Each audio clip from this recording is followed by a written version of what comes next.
বিসমিল্লাহির রহমানির রহিম। হ্যালো বন্ধুরা, আসসালামু আলাইকুম। কেমন আছেন আপনারা? আশা করি সবাই ভালো আছেন। বন্ধুরা, আজকে আমি আপনাদেরকে দেখাবো কিভাবে আপনারা বিকাশ পার্সোনাল রিটেল অ্যাকাউন্টের আপনি বর্তমান স্ট্যাটাস চেক করবেন। তো বন্ধুরা, যারা বিকাশ পার্সোনাল রিটেল অ্যাকাউন্টের জন্য আবেদন করেছেন, আবেদন করার পর আপনাকে কিন্তু একটা স্ট্যাটাস আইডি বা আপনাকে একটা রেজিস্ট্রেশন আইডি দেওয়া হয়েছে। ওই রেজিস্ট্রেশন আইডি ব্যবহার করে আপনি আপনার অ্যাকাউন্টের বর্তমান অবস্থা জানতে পারবেন। তো বন্ধুরা, ভিডিও ডিসক্রিপশনে আমি আপনাদেরকে ঠিক এরকম একটা লিঙ্ক দিয়ে রাখবো। ঠিক এরকম একটা লিঙ্ক, এই লিঙ্কটাতে ক্লিক করলে মানে ভিডিও ডিসক্রিপশনের একদম উপরে আপনি লিঙ্কটা পেয়ে যাবেন। লিঙ্কে ক্লিক করলে আপনাদেরকে এরকম একটি ওয়েবসাইটের মধ্যে নিয়ে আসবে।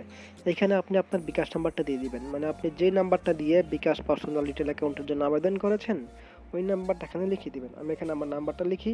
লেখার পর নিচে দেখতে পাচ্ছেন আবেদন আইডি। এখানে আপনি আপনার আবেদন আইডিটা লিখে দিবেন। আবেদন আইডিটা ঠিক এরকম হয়, KZ এরকমভাবে হয়। আপনি যখন আবেদন করছেন আপনাকে ঠিক দিয়েছে, দেখতে পাচ্ছেন এখানে একটা আবেদন দেওয়া আছে।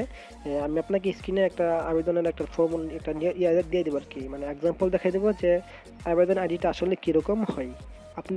আপনাকে যে তারা SMS টা দিয়েছে না, ওই SMS এর মধ্যেই আপনার আবেদন আইডিটা জানাই দিবে। আপনি যখন বিকাশ পার্সোনাল রিটেল অ্যাকাউন্টের জন্য আবেদন করছেন, আবেদনের যখন ফিরতি SMS টা আসছে, ফিরতি SMS এর মধ্যেই আপনাকে এরকম একটা আবেদন আইডি আপনাকে রেজিস্ট্রেশন আইডি দিয়ে দিছে। আপনারা স্ক্রিনে দেখতে পাচ্ছেন, এটা হচ্ছে মূলত আপনার আবেদন আইডি। তো বন্ধুরা, আমি এখানে উপরে আমার বিকাশ পার্সোনাল রিটেল অ্যাকাউন্ট নাম্বারটা দিয়ে দিই। তো বন্ধুরা, দেখতে পাচ্ছেন এখানে আমি আমার মোবাইল নাম্বার মানে বিকাশ নাম্বারটা, রিটেল অ্যাকাউন্টের নাম্বারটা এবং এখানে আবেদন আইডিটা দিয়ে দিলাম। আমি আপনাদেরকে মেসেজ অপশনে গিয়ে দেখাই দেবো আবেদন আইডি আসলে কোনটা। তারপর এখান থেকে স্ট্যাটাস জানানোর অপশনে ক্লিক করে দেবেন।